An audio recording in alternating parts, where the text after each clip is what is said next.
नमस्कार साथियों।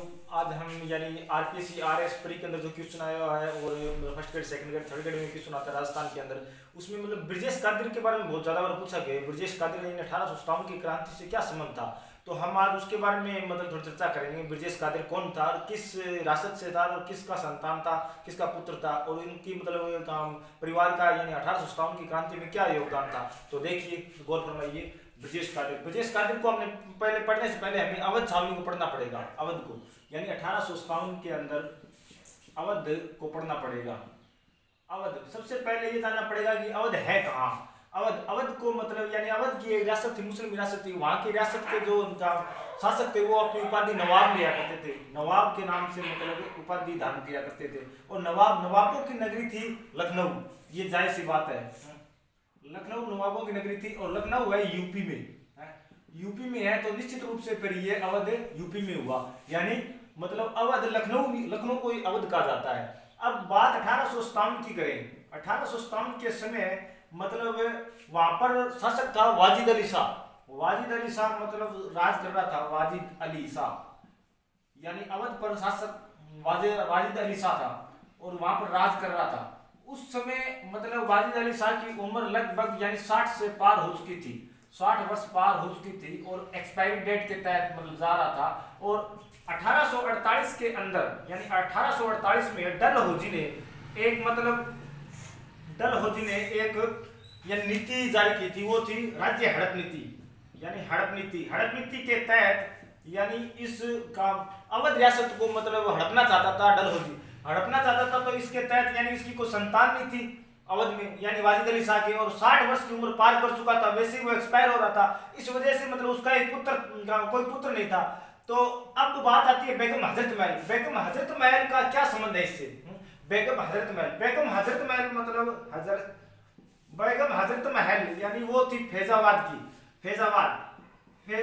थी। तो फैजाबाद में इसके माता पिता ने इसको बेच दिया था। ये एक तवायत थी और ये बिकते यानी वाजिद अली शाह के मंत्रियों ने इसे खरीद लिया और अवध के हरम में मतलब ले आए। तब इसकी वाजिद अली शाह की इसकी निगाह इस पर पड़ी, तो वाजिद अली शाह ने इसको अपनी शाही खेल बना लिया। शाही खेल बनाया साथियों। तो शाही खेल बनाने के बाद यानी इसके एक यानी पुत्र की एक संतान की प्राप्ति होती है जिसका नाम होता है ब्रजेश कादिर। मतलब गौर से फरमाना, हम क्वेश्चन पूछ रहे थे ब्रजेश कादिर कौन था, तो मतलब ब्रजेश कादिर मतलब बेगम हजरत महल और वाजिद अली शाह के दोनों का पुत्र था। वाजिद अली शाह और ब्रजेश कादिर मतलब यानी इसके माता पिता संबंध हो गए इसका। तो ब्रजेश कादिर जब पैदा हुआ था तब ईस्ट इंडिया कंपनी EIC ने मतलब सोचा ये क्या हुआ, यानी फिर डलहौजी यानी कैंपवेल आता है। कैंपवेल वहां पर आकर यानी अपनी शांति स्थापित करने के लिए आता है। कैंपवेल आता है 4 जून और 1857 के अंदर 1857 में आता है। तब यानी वाजिद अली शाह बेगम हजरत महल से निकाह कर लेता है। तो ये मतलब उसका स्थायी पुत्र हो गया। तो मतलब ईस्ट इंडिया का ये बर्दाश्त नहीं हुई और ईस्ट इंडिया कंपनी ने क्या किया, वाजिद अली शाह को कलकत्ता बुला लिया। कलकत्ता में वहां पर कहा कि आपको पेंशन वगैरह देंगे, सालाना पेंशन वगैरह दे देंगे, समझौता करने के लिए बुलाया। तो कलकत्ता में वाजिद अली शाह को नजरबंद कर दिया। नजरबंद करने के बाद बेगम हजरत महल ने काफी इंतजार किया मगर वो नहीं आया। इसके कारण बेगम हजरत महल ने क्या किया, अपने पुत्र ब्रजेश कादिर को यानी अवध का नवाब घोषित कर दिया। अब याद रखना, वाजिद अली शाह के बाद अवध का नवाब वो आ रहा है वर्जिश कादिर आ चुका है। वर्जिश कादिर अब नवाब बन चुका है। तो ये कैंपेल को बर्दाश्त नहीं और कैंपेल ने क्या किया, कैंपेल वहां आता है और कैंपेल 4 जून 1857 को मतलब यहाँ पर आकर हमला करता है। तो ये अवध छीन लेता है। फिर इसका अवध यानी बेगम हजरत महल का साथ देने के लिए आता है मौलवी अहमदुल्ला आता है। मौलवी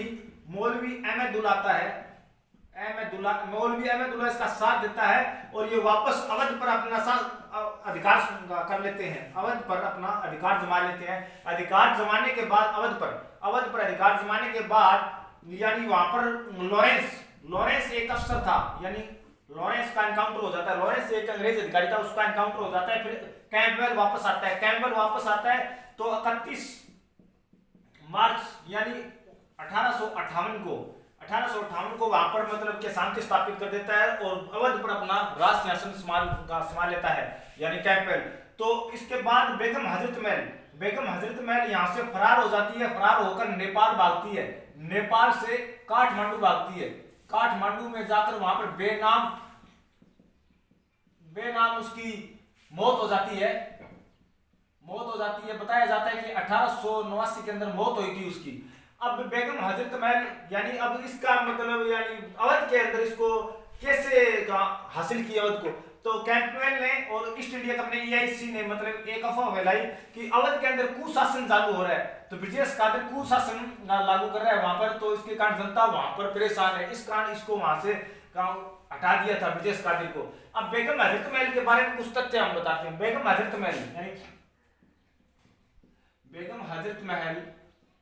हजरत महल ये नाम दिया था नवाब वाजिद अली शाह ने, और हजरत महल को ही यानी महकपरी कहा जाता है,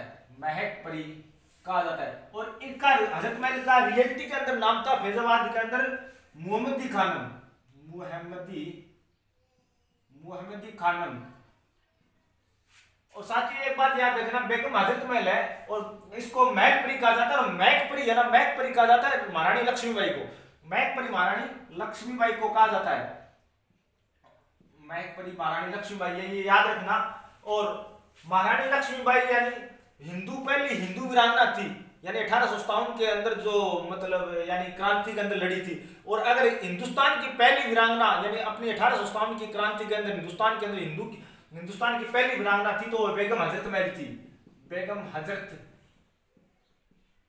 महल थी। और इसके बाद यानी किशुन जो भी आए, किशुन ये भी आपको मतलब अटपटा सा लगेगा, यानी पूरे मतलब हिंदुस्तान के अंदर सबसे लंबा और सबसे बड़ा विद्रोह चला था 1857 की क्रांति का, तो वो 1857 की क्रांति का अवध था, यानी अवध विद्रोह था।